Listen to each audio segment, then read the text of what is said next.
आज का वीडियो आप सबके लिए बहुत ही ज्यादा इंटरेस्टिंग होने वाला है बिकॉज आज आप डिटेल में सीखने वाले हैं प्राइस एक्शन को। आप लोग बहुत टाइम से प्राइस एक्शन को डिटेल में सीखना भी चाह रहे थे, पर मैं आपको एक चीज बताना चाहता हूं, ये वीडियो एंड तक देखिएगा बिकॉज ये वीडियो बहुत ही ज्यादा इंफॉर्मेटिव होने वाली है एंड आप लोगों के सारे डाउट्स प्राइस एक्शन से रिलेटेड इसी वीडियो में क्लियर हो सकते हैं। सो वीडियो बहुत वैल्यूएबल है और वैल्यूएबल अगर आपको लगे तो इसे शेयर भी जरूर कीजिएगा। अब शुरू करते हैं with one and only mister Reyansh Upadhyay. Hello. तो अभी तक गाइस हमने क्या सीखा कि सपोर्ट रेजिस्टेंस क्या है, सारा कुछ हमने बहुत ही ना वो चीज़ें सीख ली जो बुक में हमें अच्छी दिखती है और हमने यहाँ पे भी पढ़ ली। पर आज का जो वीडियो है वो बेसिकली एकदम ट्रेडिंग के ऊपर है कि मार्केट में ट्रेडिंग कैसे चलती है। हमें स्मार्ट मनी को समझना होगा कि इंस्टीट्यूशंस कहाँ पे बाई कहाँ पे सेल क्या कर रहे हैं। अगर हम उनके साथ अलाइन हो गए तो हमारी ट्रेडिंग और बेहतर हो जाती है। तो आज मैं बिल्कुल डिटेल में, वैसे तो वीडियो हम 20 मिनट में भी खत्म कर सकते हैं, बट मैं डिटेल में ट्राई करूंगा तो हो सकता है 40 मिनट का भी हो, लेकिन लास्ट तक देखोगे तो आपको breakout trading, reversal trading, pull back trading, ये सारा कुछ बहुत अच्छे से समझ में आ जाएगा। राइट, ठीक है। तो नॉर्मल पहले स्टार्ट करते हैं कि एनालिसिस कितने टाइप का होता है, क्योंकि 3 टाइप के लोग हैं यहाँ पे। एक हो गए इन्वेस्टर, जो मतलब बहुत ही फंडामेंटल देख के और कंपनी का कहाँ पे क्या काम करती है ये सब देख के एनालिसिस करते हैं। दूसरे बंदे हो गए जो ओनली डेटा ड्रिवन होते हैं, मतलब उन्हें बिल्कुल नहीं फर्क पड़ता कि कंपनी क्या करती है, उन्हें बिल्कुल फर्क नहीं पड़ रहा कि चार्ट कैसा चल रहा है, उन्हें फर्क पड़ता है कि मार्केट में नंबर्स कैसे हैं, उसकी अर्निंग क्या चल रही है कंपनी की, कंपनी में कितने एम्प्लॉयज हैं, क्या है, डेटा कैसा है, बाइंग कितनी चल रही है, ये ओपन इंटरेस्ट, ये सब डेटा क्वांटिटेटिव में आता है सारा कुछ। तीसरा आ जाता है अपना जो हमारे ट्रेडर्स के लिए मेन है, दैट इज टेक्निकल एनालिसिस। हम क्या करते हैं टेक्निकल एनालिसिस में, हमें फर्क नहीं पड़ता कि कंपनी वहाँ क्या कर रही है क्या नहीं कर रही, लेकिन हम चार्ट भाव देखते हैं, इसमें सब कुछ हम इंक्लूड कर लेते हैं कि अगर प्राइस गिर रहा है मतलब कंपनी में कुछ गड़बड़ है, हम यहीं से जजमेंट स्टार्ट करते हैं। तो टेक्निकल एनालिसिस में हमारे पास 2 चीजें, एक होता है इंडिकेटर बेस्ड ट्रेडिंग, एक होती है fully price structure based trading. Indicator based मैं इसमें इंक्लूड नहीं कर रहा हूँ क्योंकि हम बिल्कुल जीरो से रॉ से सिखा रहे हैं, तो मैं चाहता हूँ इंडिकेटर पे ना कोई बंदा बेस ना हो, ऐसा ना हो कि वो उसी के ऊपर रह गया, उसको बिना इंडिकेटर के उसका काम ही नहीं चल रहा, उसको नेकेड आई से सब कुछ बराबर से दिखे, हम यहाँ पे वो समझेंगे। तो प्राइस स्ट्रक्चर बेस्ड ट्रेडिंग आज हम पूरी सीखने वाले हैं, बिल्कुल जीरो से। कई लोगों ने इसके ऊपर 4-4 घंटे के वीडियो बनाए हैं, तो उसमें शायद बहुत पिच स्लो है सब कुछ, तो हम इसमें ट्राई करेंगे कि इसको हम 40 मिनट में खत्म करने का ट्राई करें और पब्लिक को सब कुछ समझ आ जाए। तो स्ट्रक्चर बेस्ड में सबसे पहले हम सीखेंगे मार्केट के फेजेस, मार्केट के साइकिल क्या होते हैं। ये चीज कई जगह पे बुक्स पे है, पर यहाँ पे मैं थोड़ा रॉ में पढ़ाने का ट्राई करूँ जिससे सबको समझ में आए। तो फेजेस जहाँ पे हमने सुने अभी तक 4 टाइप के फेजेस होते हैं। एक होता है एक्यूमुलेशन। एक्यूमुलेशन सबसे पहला फेज मैं इसलिए बोल रहा हूँ क्योंकि मार्केट को अगर ऊपर जाना है ना, तो पहले किसी को स्टॉक को इकट्ठा करना है। यहाँ पे बड़े ध्यान से सुनिएगा क्योंकि आपको ना डाउ थ्योरी का कंसेप्ट समझ आएगा यहाँ पे। सो आप लोग कंफ्यूज होते हैं डाउ थ्योरी क्या है, तो अभी ये जो 4 फेजेस बोले हैं इसमें मार्केट मूव करती है, तो बड़े ध्यान से सुनिए क्योंकि डाउ थ्योरी आपको बड़े आसान शब्दों में समझ आएगी यहाँ से। करेक्ट। एक्यूमुलेशन फेज मतलब किसी स्टॉक की डिलीवरी लेना।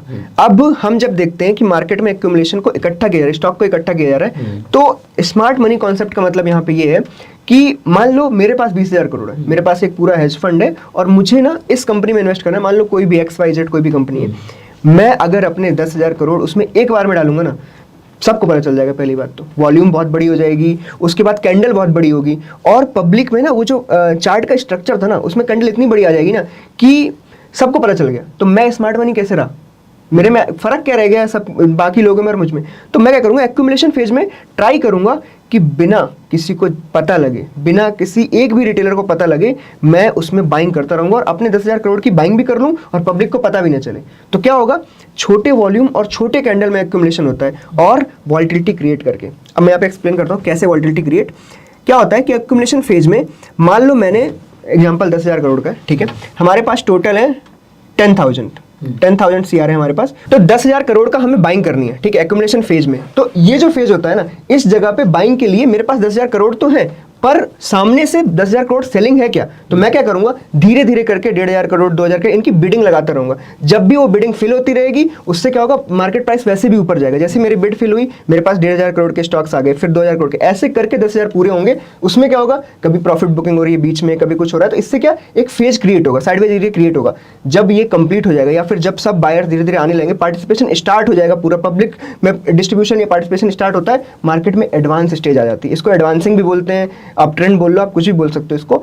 जैसे ही ये कंप्लीट होता है, एक्सेस फेज आ जाता है, उस जगह पे क्या होगा, अब पब्लिक में वहां पे थोड़ी सी ना सप्लाई क्रिएट हो रही है। सप्लाई क्रिएट मतलब मैं भी प्रॉफिट बुकिंग करूंगा, मैंने जो इतना इकट्ठा किया मुझे भी सेल करना है। तो सेम फेज जैसे मैंने यहाँ पे बिड्स लगाई थी, मैं वहाँ पे अपने सेलिंग के लिए ऑर्डर लगा देता हूँ। सेलिंग ऑर्डर्स में क्या होगा, सेम बिल्कुल 1,500 करोड़ मुझे सेलिंग करनी है, कोई ना कोई बाइंग करने के लिए आएगा। जैसे जैसे वो बिड मेरी आस्क फिल होती जाएंगी, मार्केट में जैसे ये ऊपर हो गया था वैसे वो धीरे धीरे नीचे आएगा। आप देखोगे यहाँ पे भी सेलिंग, फिर वहाँ पे सेलिंग, अब पे जाके सेलिंग, जिसको हम रेजिस्टेंस बोलने लगते हैं, सप्लाई बोलने लगते हैं, वो ऐसी क्रिएट होती है क्योंकि मैंने वहाँ पे ऑर्डर्स लगा रखे हैं। लो हेड एंड शोल्डर पैटर्न, कोई हेड एंड शोल्डर पैटर्न, वो क्योंकि पैटर्न तो चार्ट में बन ही जाता है कैसे न करके।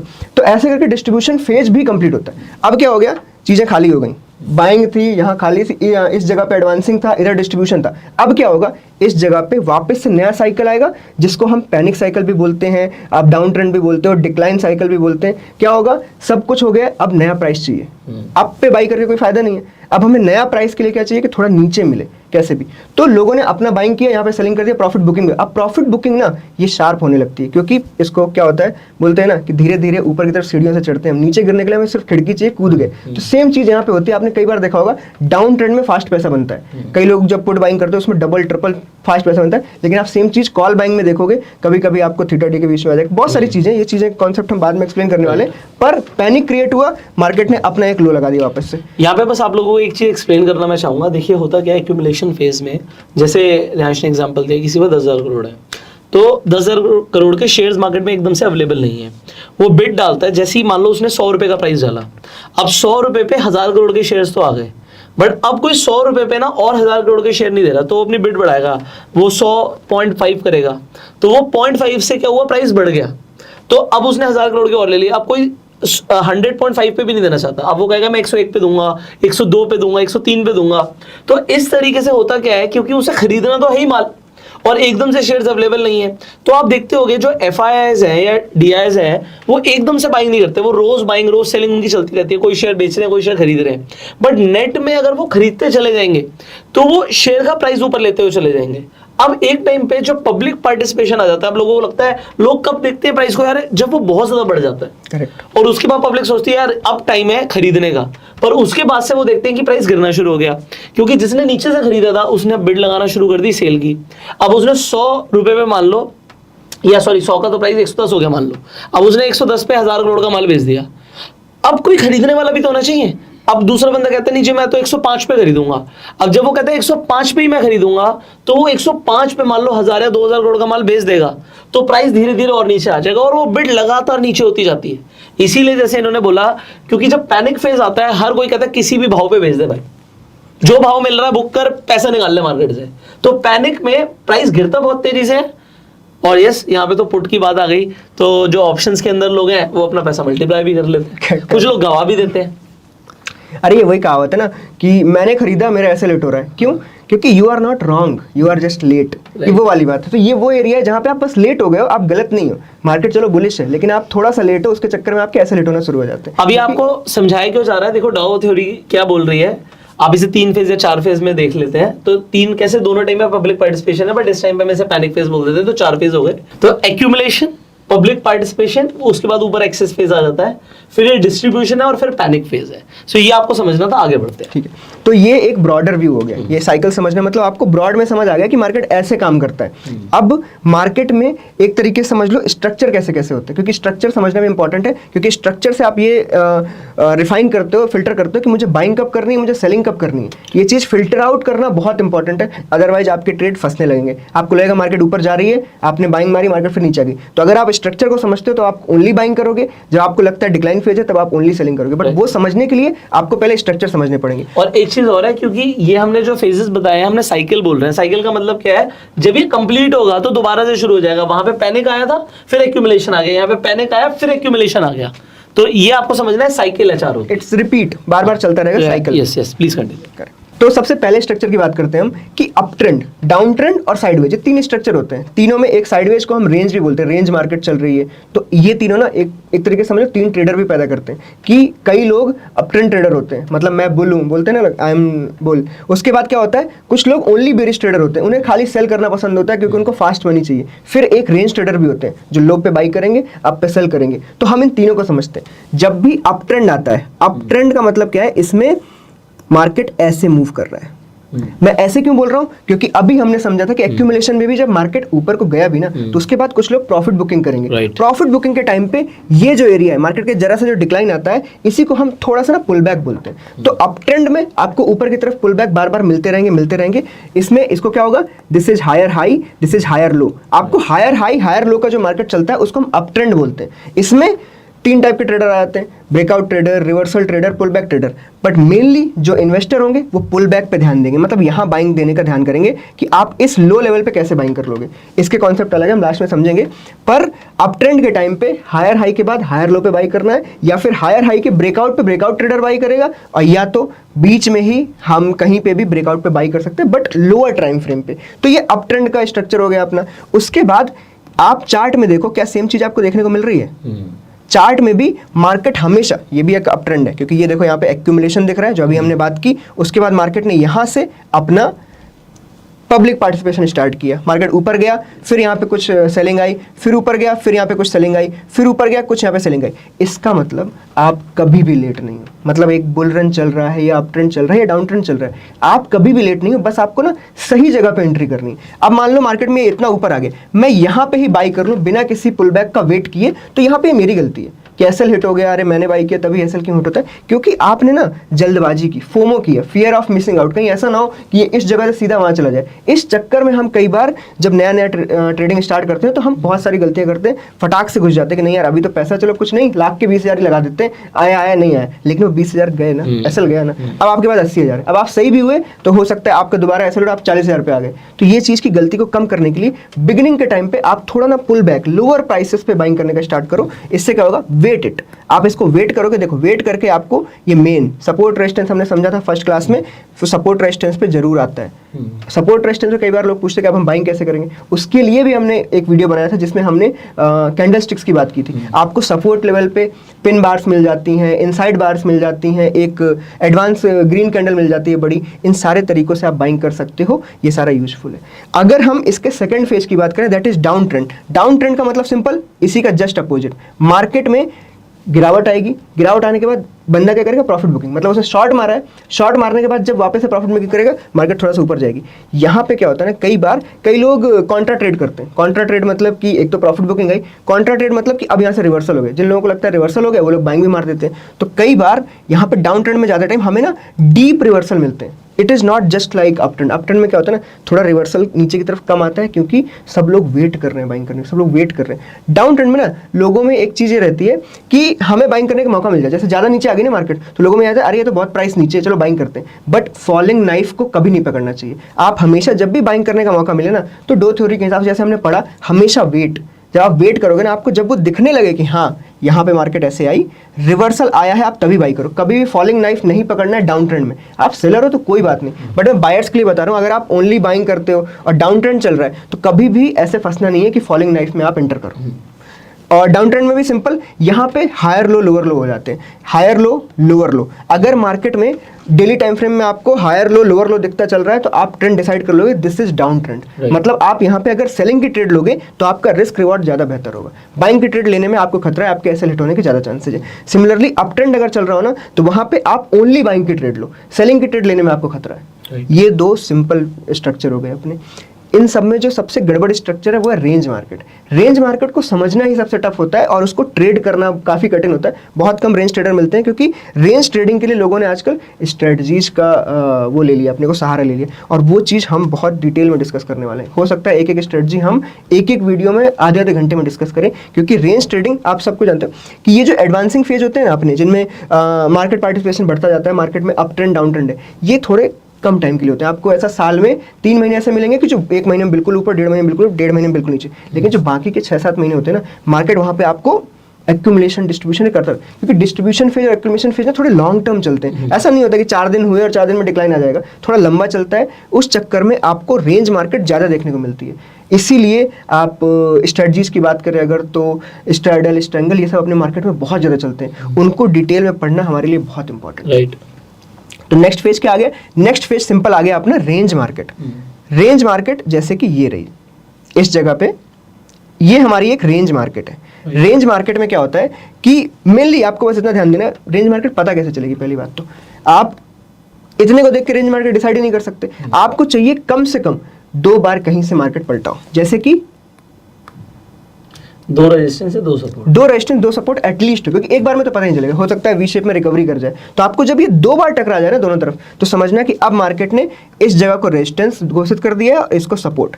अब बस बिल्कुल बेसिक पे चले जाओ, सबसे बेसिक कि कम पे खरीदना, ज़्यादा पे बेचना। जैसे नॉर्मल ट्रेडिंग में होता है, हमने नॉर्मल गेहूं अगर मान लो 2000 पे खरीदा तो उसको 2200 पे बेचना है, जस्ट लाइक ट्रेडिंग। वो वाली ट्रेडिंग यहाँ पे भी अपनानी है, रेंज मार्केट में यही काम आता है। अब इस ट्रेडिंग में मार्केट अगर सपोर्ट पे चल रही है, मान लो सपोर्ट पे चल रही है, तो सपोर्ट पे मार्केट के आने के बाद, इस जगह आने के बाद आपके पास सिर्फ 2 ऑप्शन है। या तो आप डायरेक्ट यहाँ पे बाइंग कर दो, अगर मतलब ये होता है ना, कुछ लोग फोमो ट्रेडर्स होते हैं, डायरेक्ट बाइंग कर देते हैं। वो ना ये देख रहे हैं कि यहाँ पे बुलिश कैंडल बनी कि नहीं बनी, ना वो यहाँ पे कंसोलिडेशन देख रहे हैं, वो डायरेक्ट बाइंग कर देते हैं क्योंकि सपोर्ट पे चल रहा है। तो हमें ये नहीं करना है। अगर आप न्यू ट्रेडर हो, आप थोड़ा वेट इट आउट। आपको बस ये देखना है कि या तो बुलिश कैंडल पिन बार जो हमारी थी वो बन जाए, या तो इनसाइड बार का ऊपर की तरफ ब्रेकआउट हो जाए। आपको पहली बात, आपको बाइंग करनी है इस जगह पे। आप सेलिंग तभी करोगे अगर मार्केट एक्यूमुलेट होने के बाद आपको गलत साबित कर दे, मतलब एक्यूमुलेट हो उसके बाद गलत साबित करे तो आप सेल करोगे। अदरवाइज यहाँ पे आपका सिर्फ बाइंग का प्लान है, उसको कंटिन्यू करने के लिए आपको यहाँ पे पिन बार चाहिए। पिन बार चाहिए मतलब मार्केट कुछ ऐसी कैंडल बनाए, मतलब इसको ब्रेक करे फिर ऊपर जाके क्लोज कर दे। करेक्ट, क्लोज भी बहुत इंपॉर्टेंट है। आप अगर डेली कैंडल ट्रेडर हो तो डेली कैंडल को क्लोज होने देना। अगर वो कैंडल ऐसी बन गई है तो आप यहाँ पे बाइंग करो, कोई दिक्कत नहीं। इसके नीचे का यहाँ का ऐसे लगा, वो भी आप कंफर्मेशन का वेट करो, इसका हाई ब्रेक होने दो। हाई ब्रेक होने दो। ऐसा बिल्कुल नहीं करना कि हम फोमो में ट्रेडिंग कर रहे हैं। दूसरा, एक्यूमुलेशन के बाद उस चीज का ब्रेकआउट हो, मतलब यहाँ पे डाउन साइड में आपको एक्यूमुलेशन मिले एंड देन इसका ब्रेकआउट हो, आप तब बाइंग करो। बिल्कुल भी जल्दबाजी करने की जरूरत नहीं है। आप चाहे इसको 1 डे में देखो, चाहे 1 आवर में देखो, चाहे 15 मिनट में, बट ये प्रोसेस कंप्लीट होना बहुत इंपॉर्टेंट है, तभी आप बाइंग करो। सेम चीज अगर मार्केट यहाँ पे रेजिस्टेंस पे ऊपर की तरफ गई, इस जगह पे, यहाँ पे 2 चीजें काम आती हैं। कई लोग इसको डायरेक्ट यहाँ ब्रेकआउट पे, मार्केट जैसे ही ब्रेकआउट करते हैं ऊपर की तरफ, बाइंग कर लेते हैं। आपको ये समझना चाहिए कि मार्केट ऑलरेडी नीचे से एक्सटेंड होती हुई आई है, आपने डायरेक्ट ब्रेकआउट पे बाइंग कर लिया। थोड़ा तो ठहरेगी, थोड़ा ठहरना चाहिए। अगर मार्केट थोड़ा ठहर के आप ट्रेड लोगे फिर वो ब्रेकआउट कर रही है तो वो ट्रेड ज्यादा लंबी चलेगी। आपने अगर ऐसे बाइंग करी है तो सेम वही डिस्ट्रीब्यूशन फेज कभी भी आ सकता है, और जैसे ही वहां पे बिड लगना स्टार्ट हो गई FIIs लोगों की, आपकी ये यहाँ पे SL हिट हो जाएगा। ये फेक ब्रेकआउट, फिर लोग बोलने लगे अरे अब ब्रेकआउट फेल हो गए, पर आपने गलती की। आपको जब साफ साफ दिख रहा है रेजिस्टेंस के पास मार्केट जस्ट अभी पहुंची है, आपने वहां पर डायरेक्ट सेल मार दिया, तो वो चीज गलत है। तो आपको क्या करना है, डायरेक्ट बाय मार दिया, तो ये यहाँ पे गलत है। तो आपको बस इतना करना है। इस एग्जांपल में भी हम देख सकते हैं जब उसने ब्रेकआउट किया तो एक बार नीचे आई, ये रहा, देखो 2 बार आया, ये रहा, एक बार यहाँ पे भी और एक बार यहाँ पे भी। तो कभी भी जल्दबाजी नहीं करनी है दोनों टाइम पे। सिंपल, रेंज मार्केट, ऊपर जाए सेल, नीचे बाई, ऊपर सेल, खत्म। तो ये तीनों अपने स्ट्रक्चर हो गए। अब हमने यहाँ पे बाई सेल की बातें तो कर ली, अब हमें ये पता लगाना पड़ेगा कि इसको कंफर्म कैसे करना है, कि मार्केट में किसका पार्टिसिपेशन कितना है, क्या है। इस सब के लिए हमें वॉल्यूम को इस चार्ट के अंदर जरूर इंक्लूड करना पड़ेगा, क्योंकि बिना वॉल्यूम के मार्केट में ये चार्ट पढ़ना, ये सब कुछ बिल्कुल मायने रखता है। क्योंकि आप सिर्फ कैंडल को देख के कैसे बताओगे कितना पार्टिसिपेशन है। तो वॉल्यूम एक ऐसी चीज है जहां पे आपको ये देखने को मिलता है कि पार्टिसिपेशन कितना है। ऑफ कोर्स वॉल्यूम का मतलब यही होता है बाइंग सेलिंग के बीच का टोटल कॉन्ट्रैक्ट। आप कई लोग कंफ्यूज होते हैं, मेरे को कई बार ये चीजें मैं कमेंट बॉक्स में भी जवाब देता हूँ कि नीचे कई बार कलर देख के ये जज करते हैं कि ये रेड है तो इसका मतलब सेलिंग थी। ऐसा बिल्कुल भी नहीं है, ये सिर्फ चार्ट को ये सही दिखाने के लिए इस चक्कर में बनाया जाता है, पर ये टोटल वॉल्यूम होती है। टोटल मतलब बाइंग सेलिंग का कॉम्बो। अगर वॉल्यूम हाई है तो इसका मतलब ये है यहाँ पे बहुत सारे कॉन्ट्रैक्ट्स का हैंडशेक हुआ है, एक्सचेंज हुआ है, बाइंग सेलिंग बहुत सारी हुई है। इस चक्कर में होता है। रेड और ग्रीन से बिल्कुल कंफ्यूज नहीं होना है। रेड इसलिए क्योंकि कैंडल रेड है और कोई उसका मायने नहीं है कि रेड से सेलिंग है, आपने सीधा बेचना शुरू कर दिया, ठीक है।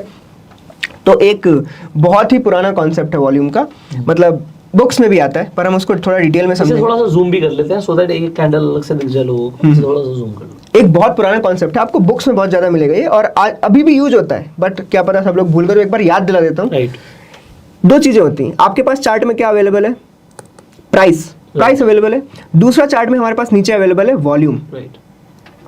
अब यहाँ पे जजमेंट करने के लिए जो हमें बिल्कुल बुक लैंग्वेज में सिखाया जाता है कि अगर मार्केट में प्राइस ऊपर की तरफ जा रहा हो और वॉल्यूम भी यहाँ पे पिकअप करने लगे, ऊपर की तरफ जा रहा है, तो इसका मतलब स्ट्रेंथ किस तरफ है, मार्केट में ऊपर की तरफ। बुल्स लोगों की स्ट्रेंथ ज्यादा है, या फिर आप ये भी बोल सकते हो कि मार्केट पार्टिसिपेंट्स ज्यादा हैं बुल्स की तरफ। मतलब यहाँ पे जो बिग लेवल इन्वेस्टर्स हो गए, FIIs, ये सब लोग ना ऊपर की तरफ को ज्यादा कंट्रोल दिखा रहे हैं। तो यहाँ पे हम जब अपनी बेट्स क्रिएट करें ना, हम ट्राई करें कि अपनी बेट्स हम ऊपर की तरफ लगाएं, जिससे हम गलत ना हो, क्योंकि इस वक्त वॉल्यूम साथ दे रहा है प्राइस का।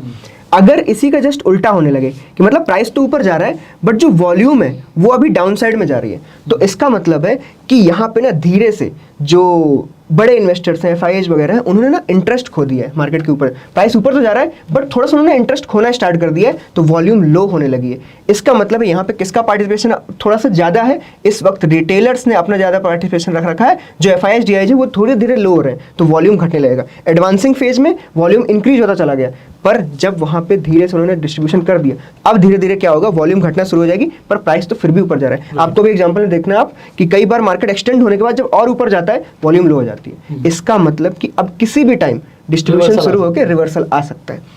अब एक थर्ड फेज हो गया कि मान लो प्राइस नीचे जा रहा है और मार्केट में वॉल्यूम एक्स्ट्रा है, मतलब बढ़ रही है, तो इसका मतलब क्या है, same just opposite of the first one, कि मार्केट में बियर साइड में इंटरेस्ट ज्यादा है, बहुत ज्यादा मार्केट पार्टिसिपेशन वहां पे बढ़ता जा रहा है। वॉल्यूम का मतलब यही है कि वो बढ़ता जा रहा है, इसका मतलब मार्केट तो डाउन साइड है ही ना, बट पार्टिसिपेशन बढ़ रहा है, इसका मतलब लोग इंटरेस्टेड है मार्केट को पुश डाउन करने में। तो यहाँ पे दोनों इंक्लूडेड है, एफआई सब लोग है, पूरा मार्केट पार्टिसिपेशन नीचे की तरफ को है। बट अगर इसी का अपोजिट कर दे कि प्राइस नीचे जा रहा है और वॉल्यूम भी नीचे जा रहा है, तो इसका मतलब इस वक्त यहाँ पे रिटेलर्स ज़्यादा इंटरेस्टेड हैं नीचे ले जाने को प्राइस में, जो एफआईआईज वगैरह हैं ये अभी भी प्राइस को पुश डाउन नहीं कर रहे हैं, क्योंकि वॉल्यूम अभी भी लो है। इस चीज़ को हम अभी चार्ट में देखते हैं। ओके, तो हमारा जो फर्स्ट एग्जांपल था हम उसमें देखते हैं कि जब वॉल्यूम ऊपर जा रही है और प्राइस ऊपर जा रहा हो, तो आप यहाँ पे देखोगे कि नीचे की तरफ देखो, वॉल्यूम नॉर्मल चल रही थी, नॉर्मल, और बूम वॉल्यूम ऊपर आई, इसी के साथ प्राइस भी ऊपर जा रहा है, ठीक है। पर अभी अगर हम देखें, वॉल्यूम इस जगह पे अपना हाई बना लिया उसने और यहाँ से नीचे जाने लगी, बट क्या प्राइस रुका? तो हम ये बोल सकते हैं कि मार्केट में इस जगह से इस जगह तक पूरा पेस बनाया, एफआईआईज भी थे, रिटेलर्स भी थे, सबने पूरा पार्टिसिपेट किया। यहाँ से जो ऊपर खिंच रहा है ना, यहाँ से जो एफआईआईज वगैरह हैं, जो बड़े इन्वेस्टर बिग मनी इन्वेस्ट कर रहे हैं, उन्होंने अपना इंटरेस्ट खो दिया धीरे धीरे। तो आप यहाँ पे देखोगे, यहाँ पे कैंडल के साइज और यहाँ पे कैंडल के साइज में बहुत फर्क है। ऊपर के कैंडल का साइज आप देखो बिल्कुल छोटे छोटे डोजी, कभी यहाँ पे हैमर दिख रहा है, पिन बार दिख रही है, पर यहाँ साइज देखो आप, कैंडल्स ग्रीन ग्रीन ग्रीन, बड़े साइज की कैंडल्स हैं। बड़े साइज की कैंडल भी ये दर्शाती है कि यहाँ पे थोड़ा सा ज्यादा वॉल्यूम इन्वेस्टेड है। तो ये हमारा जो पहला फेज था हमने यहाँ पे कंप्लीट कर लिया। मेन अगर प्राइस डाउन जा रहा है, आप यहाँ पे देखो ये प्राइस डाउन जा रहा है, मार्केट ने, ये देखो मार्केट में प्राइस डाउन गया इस जगह से, ये यहाँ से स्टार्टेड है, ये प्राइस डाउन जा रहा है, उसके बाद इस जगह पे मार्केट ने वॉल्यूम डाउन कर दिया। बट क्या यहाँ पे प्राइस ऊपर चला गया क्या? नहीं, प्राइस अभी भी डाउन ही जा रहा है। मार्केट में इंटरेस्टेड तो नीचे के ले जाने के लिए, लेकिन इस जगह पे ये जो एरिया था ना पूरा, यहाँ पे एफआईआईज ने कोई वो नहीं दिखाया, कोई इंटरेस्ट नहीं दिखाया। यहाँ पे रिटेलर्स लोग इसको पुश डाउन कर रहे हैं। इन दोनों फेजेस का जो एंड होता है ना, जहाँ पे एफआईआईज वगैरह अपना इंटरेस्ट खो देते हैं, वहाँ से most of the time reversal आता है। आप यहाँ पे भी देखो, अप ट्रेंड वॉल्यूम का, डाउन ट्रेंड, यहाँ से मार्केट गिर गई। सिमिलरली आप देखो, अप ट्रेंड वॉल्यूम का, ये डाउन ट्रेंड, यहाँ से मार्केट पलट गई। तो ये चीज आप इसको इस तरीके से बिल्कुल मत सीखना कि आप ये देख के सीधा ट्रेड ले लोगे, बट इस चीज से आप ट्रेड में गलती करने से कंफर्मेशन मिल जाएगी। मान लो मैं इस लोअर एरिया पे हूं और मुझे दिख रहा है कि मार्केट नीचे बट वॉल्यूम जा रही है, तो मैं कभी भी ना इस जगह पे और बड़ी सेलिंग पोजीशन क्रिएट नहीं करूंगा। आपको बहुत और सारे इंडिकेटर्स मिल जाएंगे कि हाँ यहाँ पे अब सेलिंग कम है, क्योंकि पर आप अगर प्राइस सेक्शन में देखो, आपको साफ साफ दिख रहा है बेरिश है मार्केट में। इस जगह पे आप देखो, ये बिल्कुल एक ब्रेकडाउन था, ये आप देखो। अगर मैं बिल्कुल ब्रेकआउट ट्रेडिंग पे चला जाऊं तो इस जगह पे सीधा वो यहाँ पे रेड कैंडल ब्रेकडाउन है बड़ी सी, पर यहाँ पे दिख क्या रहा है मुझे कि वॉल्यूम धीरे धीरे डाउन जा रही है, वॉल्यूम में दम नहीं है। तो इसका मतलब है मुझे थोड़ा रुकना चाहिए, मैं अभी गलत डिसीजन ले रहा हूँ या जल्दी डिसीजन ले रहा हूँ, तो फोमो में डिसीजन लेने से आप बच जाओगे। ये चीज़ें बहुत इंपॉर्टेंट होती हैं अगर आप थोड़े से स्विंग ट्रेडर टाइप हो। इंट्राडे में ये चीज़ कम मायने रखती है, क्योंकि इंट्राडे में ना कई बार कोई न्यूज़ आ गई, कुछ हो गई, तो वॉल्यूम बीच में गलत क्रिएट हो जाती है, आप उससे भी जज कर लेते हो। बट इस चीज़ को डेली टाइम फ्रेम्स पे, वीकली पे, इन सब पे देखोगे तो आपको ज़्यादा बेहतर मिलेगा। राइट। इसीलिए जब हमने फर्स्ट क्लास में ये देखा था कि जब हम अपना एक ब्रॉडर व्यू लेके चल रहे हैं ना मार्केट का, तो उसको डेली और वीकली में बनाओ। उसके बाद आप क्या कर सकते हो, इंट्राडे में जो मर्जी ट्रेड लेना लो, लेकिन ये जो व्यूज होते हैं, जो ब्रॉडर मार्केट के व्यू होते हैं, ये आप डेली और वीकली बनाओगे, आपके लिए ज़्यादा बेहतर है। इवन चाहे वॉल्यूम एनालिसिस हो, चाहे प्राइस एक्शन हो, चाहे सपोर्ट रेजिस्टेंस हो, कुछ भी हो। तो हमने अब ऑलमोस्ट जो बेसिक होता है ना, वो हमने सब कुछ सीख लिया है जी। अब हम सीधे आते हैं कि प्राइस एक्शन ट्रेडिंग की टेक्निक्स क्या क्या होती हैं, ठीक है। तो जो मतलब मेन है मैं बताता हूँ। एक हो गई ब्रेकआउट ट्रेडिंग, जिसमें इस वक्त 70-80% लोग उसी को ट्रेड करते हैं, ब्रेकआउट ट्रेडिंग। इवन हम भी डेली वही करते हैं कि ब्रेकआउट हो, कंसल्टेशन हो, उसकी ट्रेडिंग। तो एक हो गई ब्रेकआउट ट्रेडिंग। दूसरी हमारी हो जाती है पुल बैक ट्रेडिंग। क्या हो गई, एक सेफ तरीके की ट्रेडिंग हो गई। मैंने बिगिनिंग में भी बताया, जब मार्केट में पुल बैक आता है तब इन्वेस्टर लोग स्विंग ट्रेडिंग लेते हैं, या फिर लोअर प्राइसेस आते हैं तो बाइंग होती है। उसके बाद एक ट्रेडिंग आती है रिवर्सल ट्रेडिंग। रिवर्सल ट्रेडिंग में हम बेसिकली कॉन्ट्रा बेट्स लगाते हैं कि मार्केट बुल रन पे है, बट हम वहां से रिवर्स कब होगा उस पर बेट लगाते हैं। जरूरी नहीं हो ठीक है, पर रिवर्सल ट्रेडिंग को थोड़ा सा रिस्की माना जाता है क्योंकि वहां पे आपके ऐसे लेट होने के चांसेस ज्यादा हैं क्योंकि जो मार्केट पार्टिसिपेशन है वो बुल्स की तरफ है, तो वो आपकी कॉन्ट्रा ट्रेड हो गई। हम बिल्कुल बिगिनिंग से स्टार्ट करते हैं, पहले ब्रेकआउट ट्रेडिंग से। ब्रेकआउट ट्रेडिंग में दो चीजें इन्वॉल्व होंगी। सबसे पहला जो क्वेश्चन आता है ना ब्रेकआउट ट्रेडिंग में कि फेक ब्रेकआउट को आप कैसे नेग्लेक्ट कर सकते हो। आप अगर फेक ब्रेकआउट को अपनी ट्रेडिंग से हटा सकते हो तो वो कैसे हो सकता है, आप कैसे जज करोगे। तो चलो हम नॉर्मल पहले कंसल्टेशन के ब्रेकआउट्स देखते हैं। आप इस जगह को देखो एक बार, ये हमने कल भी एक एग्जांपल में लिया था, एक वीडियो में लिया था हमने। यहाँ पे क्या हो रहा है, यहाँ पे एक ब्रेकआउट हुआ है बट इसको फेल करने के चांसेस क्या है। आप पहली बात ये समझो, जो हमने बिगिनिंग में स्ट्रक्चर समझा, ये स्ट्रक्चर क्या है, ये है हायर लो और लोअर लो स्ट्रक्चर। ये किस चीज को दर्शाता है, ये दर्शाता है डाउन ट्रेंड को। ये मेरा ब्रेकआउट किस तरफ को हो रहा है, ऊपर की तरफ। तो इसका मतलब है मेरे चांसेस, मैंने ट्रेड ही गलत लिए, मुझे डाउन ट्रेंड के ब्रेकडाउन की ट्रेड लेनी चाहिए थी, मैंने यहाँ पे ट्रेड क्या ली, अपर साइड की, उसके चांसेस फेल होने के ज्यादा है। मतलब डोंट अपोज द ट्रेंड, आपको ट्रेंड के अपोजिट नहीं जाना। वो जो मैं ऐसा बोलता हूँ, trend is your friend, trend is your friend, ठीक है। तो वो चीज को हमेशा याद रखो, कभी भी भूलना नहीं है कि जरा सा एक ब्रेकआउट आया और एंटर हो गए, चल तो डाउन ट्रेंड ही रहा है। तो मैंने इसीलिए बोला है कि वनडे में पता लगाओ कि डाउन ट्रेंड है कि अप ट्रेंड है, उसके बेस पे आपको जो मर्जी ट्रेड लेनी है। क्योंकि इसी का अगर आप इसके पहले का एग्जांपल देखोगे तो आपको साफ साफ दिखेगा इस जगह पे कि सेम ब्रेकआउट्स पहले भी हुए हैं। ये देखो यहाँ पे मार्केट, यहाँ पे कंसोलिडेशन हुआ, ब्रेकआउट हो रहे ऊपर, क्योंकि यहाँ पे क्या चल रहा है, ओवरऑल अप ट्रेंड चल रहा है। तो ये चीजें सबसे पहले आपको ब्रेकआउट में ये देखना है कि ये चीज बहुत इंपॉर्टेंट है। दूसरा, ब्रेकआउट बेहतर बनाने का बिल्टअप। बिल्टअप मतलब कि मार्केट जब ऊपर की तरफ गया, बिल्टअप से आपको याद दिला दूं मैं, pole and flag. Pole and flag में जब मार्केट ऐसे ऊपर को जाता है ना, तो ये जो फ्लैग है, ये जो एरिया है, ये जितना बड़ा होगा ना, जितना मतलब एक तरीके से कॉन्ट्रैक्शन जितना ज्यादा होगा, उसका जो अगला मूव होगा ना उतना बेटर होता है। तो अगर आपको डाउन ट्रेंड में, मान लो कि ये ब्रेकआउट था, ठीक है, ये ब्रेकआउट में आप देख रहे हो ऑलमोस्ट 15 दिन मार्केट ने यहाँ पे मार्केट में बेवकूफ बनाया।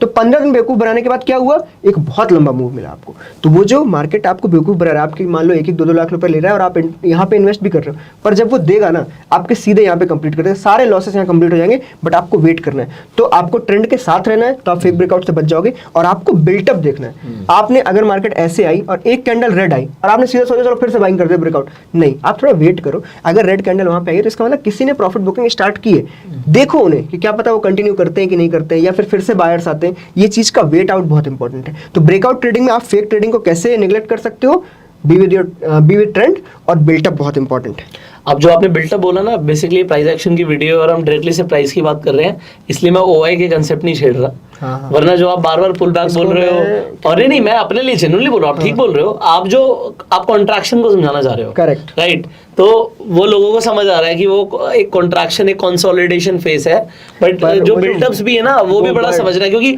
जैसे मैं प्राइस एक्शन को ना हमेशा आप कह सकते हो कि डेटा के साथ कंबाइन करने में ज्यादा विश्वास रखता हूँ। आप क्वांटिटेटिव और प्राइस एक्शन में कंबाइन, हाँ, तो उसे कंबाइन करने में बहुत मजा आता है। तो आपने सुना होगा जैसे लॉन्ग होता है, लॉन्ग अनवाइंडिंग होता है, शॉर्ट होता है, शॉर्ट कवरिंग होता है, तो वो भी फेजेस है। ये भी एक बहुत बड़ा कॉन्सेप्ट है। हाँ, बट उसमें क्या, वो मजा आएगा आपको, आप प्राइस भी देख रहे हो और आप डेटा भी देख रहे हो। करेक्ट। तो आने वाली वीडियोस में वो भी कवर करेंगे, बने रहो बस। तो हमने ब्रेकआउट को देखा। ब्रेकआउट ट्रेडिंग के बाद जो नेक्स्ट ट्रेडिंग हम यहाँ पे डिस्कस करेंगे वो है रिवर्सल ट्रेडिंग। रिवर्सल ट्रेडिंग मतलब हम ट्रेंड के बेंड होने का वेट कर रहे हैं। बेंड मतलब मार्केट ऐसे ऊपर गया, ऊपर गया, ऊपर गया। अब ट्रेंड बेंड कैसे होगा, आपको पता कैसे लगेगा, आपके अगर हायर हाइज और हायर लो एक जगह पे आके ना रिवर्स हो जाए, मतलब हायर लो और लोअर लो बनने लगे, आप समझना कि ट्रेंड बेंड हो गया है, ठीक है। तो क्या होता है कि मार्केट में अप ट्रेंड चल रहा है, फोमो ट्रेडिंग बिल्कुल नहीं करनी। फोमो ट्रेडिंग मतलब मार्केट यहाँ अप हो गई है, आप यहाँ पे डिस्कशन कर रहे हो कि अरे यार ये तो बहुत अप हो गई, मार्केट 2 वीक में 6% अप है, अब तो सेलिंग आएगी। सेलिंग आई क्या, मतलब मेन पर्पज ये होता है कि सेलिंग आई, आप जब सेलिंग देख लो बिल्कुल आपको कंफर्म हो जाए, आप कैसे कंफर्म करोगे, आपको डो थ्योरी पता होनी चाहिए। डो थ्योरी में जब तक वो लोअर लो नहीं बनाएगा, आपका ट्रेंड चेंज कैसे होगा। तो सिमिलरली आप इस जगह पे देखो, ये एग्जांपल बहुत अच्छा है, बिल्कुल एक तरीके से हमारे लिए ही बना था एग्जांपल देने के लिए। ये देखो मार्केट अप ट्रेंड में बिल्कुल चलता जा रहा है, आप यहाँ पे देखो मार्केट ने एक लिया नीचे, ऊपर लिया, फिर नीचे, अब यहाँ पे बेंड हो गया। ये इसका मतलब इसने जो एडवांसिंग थी ये वाली वापस क्रिएट नहीं करी, नेक्स्ट में इसने ये ब्रेक कर दिया। तो इसीलिए आप सबको याद होगा कि जो 42,000 का लेवल था, जो इसके पहले बहुत दिन तक रेजिस्टेंस रहा, बहुत टाइम तक, आप देखोगे ऑलमोस्ट उसने फेब से लेके अप्रैल मई तक काट दिया उस जगह पे जाने के लिए। ये वो एरिया था क्योंकि मार्केट ने इस जगह पे अपना बेंडिंग स्टार्ट किया था, ट्रेंड इस जगह पे बेंड हो गया था, ठीक है। तो trend is your friend until it bends. तो ये वहां पे कंसेप्ट है। तो इस जगह पे रिवर्सल ट्रेडिंग यहां से स्टार्ट होती है। आपका ट्रेंड यहां पे रिवर्स हो गया, अब आप ट्राई करोगे, अब यहां पे आप सेलिंग पोजीशन लो। आपकी जो बुलिश पोजीशन थी वो आप यहां पे फर्स्ट जब इसने कंप्लीट नहीं किया, नीचे को आया, इस जगह पे काट भी सकते हो। जो आपने यहां बाई किया वो यहां पे एंड हो चुका है। अब आपको न्यू सीरीज में जाना है, न्यू सेलिंग स्टार्ट करनी है, तो उसके लिए मार्केट को इस एरिया को ब्रेक डाउन करना पड़ेगा। और मार्केट ने इस एरिया को एक बहुत अच्छे कैंडल से ब्रेक किया था। इसके बाद मार्केट डाउन ट्रेंड में चला गया और मार्केट फंस गया। कई बार क्या होता है, रिवर्सल डायरेक्ट वी शेप नहीं होता। ऐसा नहीं होता कि मार्केट ऊपर गई है, आपने सेलिंग पोजीशन ली और मार्केट सीधे वी शेप में गिर जाएगी। नहीं, मार्केट अप जाने के बाद एक कॉन्ट्रैक्शन भी कर सकती है। मार्केट हो सकता है सिर्फ वहां पे फ्लैग बनाने आई हो पोल का, उसमें भी आप क्या सोचने लगोगे, नहीं मुझे तो बड़ी ट्रेड मिलेगी, मैं नीचे जाऊँ। नहीं, ये चीज आप यहाँ पे देखो, ये ट्रेंड पूरा यहाँ पे आया, मार्केट में ये धीरे धीरे धीरे नीचे आ रहा है, नीचे आ रहा है, उसके बाद फिर से उसने कंटिन्यू कर दिया। तो कई बार इस चीज को हम डीप करेक्शन बोलते हैं। कई बार क्या होता है ना, जैसे फिबोनाची है, एक टूल है, ठीक है, उसमें हम ये जज करते हैं कि मार्केट कितना पुल बैक कर रहा है। लेकिन पुल बैक कभी कभी डीप हो सकते हैं। क्यों? क्योंकि हमें लोअर प्राइसेस पे बाइंग करनी है। कई बार सेलिंग क्या ज्यादा हो जाती है, पैनिक आ जाता है। पैनिक क्रिएशन के बाद आप ये जज नहीं कर सकते कि सपोर्ट कहाँ पे, क्योंकि पैनिक में तो सब किसी भी भाव पे बेचने को रेडी है। तो जब यहाँ पे बड़ी बड़ी कैंडल्स बन जाए, यहाँ पे चलो बजट डे भी था, ठीक है, पर जब बड़ी बड़ी कैंडल्स बनने जाए तो इसका मतलब है लोग पैनिक हो रहे हैं और बेचे जा रहे हैं, बिना मतलब में बस सेलिंग चल रही है। उसकी वजह से प्राइसेस थोड़ा लोअर एंड पे चले जाते हैं, मे बी सपोर्ट को ब्रेक भी कर दें। देन अगर लेकिन मार्केट में सपोर्ट को ब्रेक करके वापस से बाइंग ऊपर को आ रही है, इसका मतलब है वहां पे बायर्स थे, वो जस्ट एक फ्लिक ऑफ मूव था, बट वापस से बाइंग आ गई है। तो अगर आपको रिवर्सल ट्रेड करना है, आप रिवर्सल को बिना ट्रेंड कंफर्मेशन के ट्राई नहीं करोगे, ठीक है। अब रिवर्सल में क्या होता है, ब्रेक ऑफ मार्केट स्ट्रक्चर, ये हमने समझ लिया, ठीक है। मार्केट स्ट्रक्चर हमने बिगनिंग में समझे, अप ट्रेंड, डाउन ट्रेंड और साइडवेज। ये यहाँ पे डाउन ट्रेंड का स्टार्ट था, मतलब बेंड ऑफ मार्केट स्ट्रक्चर। दूसरा होता है, अगर आप अपर लेवल पे मार्केट की सेलिंग देख लो, जैसे कि आपने बहुत सुना होगा डब्ल्यू पैटर्न और एम पैटर्न्स के बारे में। डब्ल्यू पैटर्न का मीनिंग क्या है?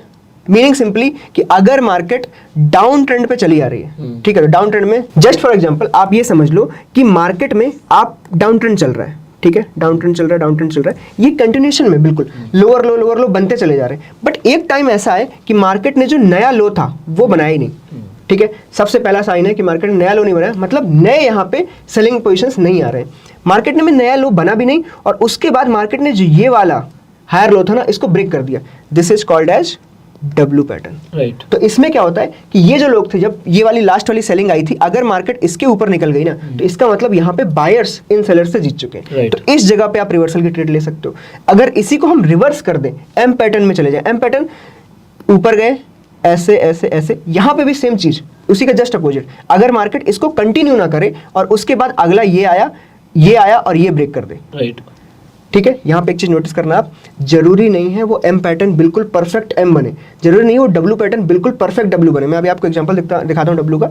तो यहाँ पे भी देखो आप, बेंड हो गया है, अब यहाँ पे नई सेलिंग स्टार्ट हो गई, ये आपका एसएल है और ये आपका नया ट्रेंड है, ठीक है। अब मार्केट जब तक वापस से डब्ल्यू बना के ऊपर को नहीं जाएगा, तब तक आप अपनी रिवर्सल ट्रेड के अंदर हो। तो हमेशा जब रिवर्सल ट्रेड लो, डब्ल्यू आपका कॉशन साइन है, आपको ट्रेड काटनी है। जब आप डब्ल्यू वाली ट्रेड लो, तो एम आपका कॉशन साइन है, आपको ट्रेड काटनी है, ठीक है। अब हम डब्ल्यू का एग्जांपल देखते हैं, जस्ट अभी रिसेंट में था, ये देखो। आपको ये डब्ल्यू ना दिख रहा हो, but it's actually a W, ठीक है। कई बार क्या होता है ना, हम बिल्कुल नाम पे चले जाते हैं, बिल्कुल स्टिक टू द वर्ड। जैसे मैंने डब्ल्यू बोल दिया, तो यहाँ पे हम बिल्कुल ये ढूंढने लगेंगे, बट ये जरूरी नहीं है। बिल्कुल डबल बॉटम बनना जरूरी नहीं है। डब्ल्यू ये भी होता है, बस ब्रेक ऑफ द नेक होना चाहिए। ब्रेक ऑफ द नेक मतलब ये जो नेक है ये ब्रेक होना चाहिए और आपका ट्रेंड रिवर्स हो चुका है। यहाँ आप देखो कि मार्केट लोअर लो लगाती चली आ रही, यहाँ पे लोअर लो नया नहीं लगा, नया लोअर लो नहीं लगा, उसके बाद यहाँ पे मार्केट ने डब्ल्यू क्रिएट किया, ये ब्रेकआउट हुआ और नया ट्रेंड।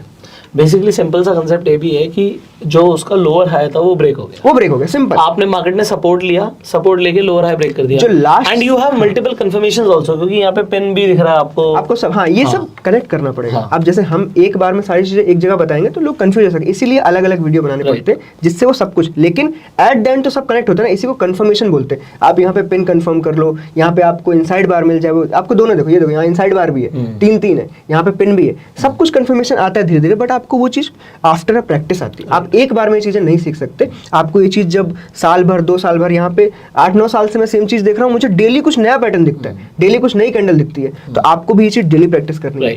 ये इस जगह पे आके ना हमने ऑलमोस्ट अपना price action, trading styles, trader style, support, resistance, weekly, daily almost सब खत्म कर लिया है। यहाँ पे बस मैं ये बोलूंगा कि जिन्होंने यहाँ तक देख लिया ना वीडियो, अब वो ट्राई करें, इन वीडियो को कंपाइल करें। कंपाइल करने के बाद ना आज से लेके नेक्स्ट 30 डेज तक क्या करो आप लोग कि यहाँ से डेली एनालिसिस करो। जैसे मैं भी अपने चैनल पे डेली एनालिसिस डालता हूँ, आप डेली एनालिसिस अपना खुद करो, मे बी शाम को 4 बजे करो आफ्टर मार्केट एवरी डे। उसके बाद मेरे चैनल पे कंफर्म कर लो, आपके किसी के भी डेली एनालिसिस बहुत लोग डालते हैं, आपको जो अच्छा लगता हो उससे आप अपना मैच करो। आपको लगता हो कि वो ट्रेडर अच्छा है, उससे मैच करो। इससे क्या करोगे, आपको धीरे धीरे अपनी गलतियां पता चलेंगी, उसके बाद आप धीरे धीरे उनको सुधारोगे और आपका ये पूरा जो स्ट्रक्चर अभी तक हमने पढ़ा ये सारा कुछ बेहतर हो जाएगा। राइट, धीरे धीरे आप ट्रेडर भी बन जाओगे। बहुत बढ़िया। सो आई होप आज आप लोगों को प्राइस एक्शन काफी हद तक समझ आ गया होगा। सी प्राइस एक्शन समझने में लोगों को काफी टाइम लगता है, इसीलिए मैंने डिटेल्ड वीडियो बनाया है सो दैट आपके प्राइस एक्शन से रिलेटेड जो भी डाउट्स हैं वो क्लियर हो पाए। पर स्टिल बहुत कुछ सीखना भी बाकी है, सो आपको कहीं जाने की जरूरत नहीं है। इसी चैनल पे आने वाली वीडियोस भी आपको मिलने वाली हैं, पर आपको वो तभी मिलेंगी जब आपने सब्सक्राइब कर लिया और अब बेल आइकन पे क्लिक कर दिया है। अभी यहाँ पर बताया सर ने कि इनका एक चैनल भी है थीटा गेनर्स के नाम से, जहाँ पर वो अपनी एनालिसिस डालते हैं, तो अगर आपको वो भी चेकआउट करना है तो लिंक डिस्क्रिप्शन में है। अगर आप लोग नए शेयर मार्केट में और अभी तक आपके पास डीमेट अकाउंट नहीं है तो डीमेट अकाउंट भी अगर आपको खुलवाना है, फ्री डीमेट अकाउंट का लिंक आपको डिस्क्रिप्शन कमेंट बॉक्स में मिल जाएगा। आप एंजल वन पर जाके फ्री में अपना डीमेट अकाउंट खुलवा सकते हैं। इनफैक्ट आप रेफर एंड अर्न के थ्रू भी पैसे कमा सकते हैं। एंड शेयर करना मत भूलिएगा इस वीडियो को। ओके और बिल्कुल लास्ट, अगर अब आपने ये वीडियो अभी तक देख लिया है, यहाँ से अब मेन पार्ट स्टार्ट होता है, बिल्कुल रॉ ट्रेडिंग। मतलब अब यहाँ पे हम ऑप्शन बाइंग की स्ट्रेटजीज पढ़ेंगे सारी, और यहाँ पे हम ऑप्शन सेलिंग की सारी स्ट्रेटजीज पढ़ेंगे बिल्कुल डिटेल में विद एडजस्टमेंट। आप कहाँ गलत हो तो क्या एडजस्टमेंट करो, आप कहाँ सही हो तो क्या एडजस्टमेंट करो, ये सारा कुछ अब यहाँ से स्टार्ट हो जाएगा। Right. तो आप ये इसके बाद वाले वीडियो देखने के पहले ये सारे वीडियो देख लेना जो आपको इसके पहले हमने बनाया। और इसके लिए आपको एंड स्क्रीन पर प्लेलिस्ट भी मिल जाएगी, आई बटन पे लिंक भी मिल जाएगा, जो इससे पहले के वीडियोस हैं और जो आने वाले वीडियोस हैं। मान लीजिए आप इस वीडियो को 1 साल बाद भी देख रहे हो तो आपको प्लेलिस्ट मिल जाएगी सो दैट आप स्टेप बाय स्टेप आगे बढ़ पाए। Correct. So do watch the complete playlist. I will see you in the next video. Till that time, you go self made and जय हिंद।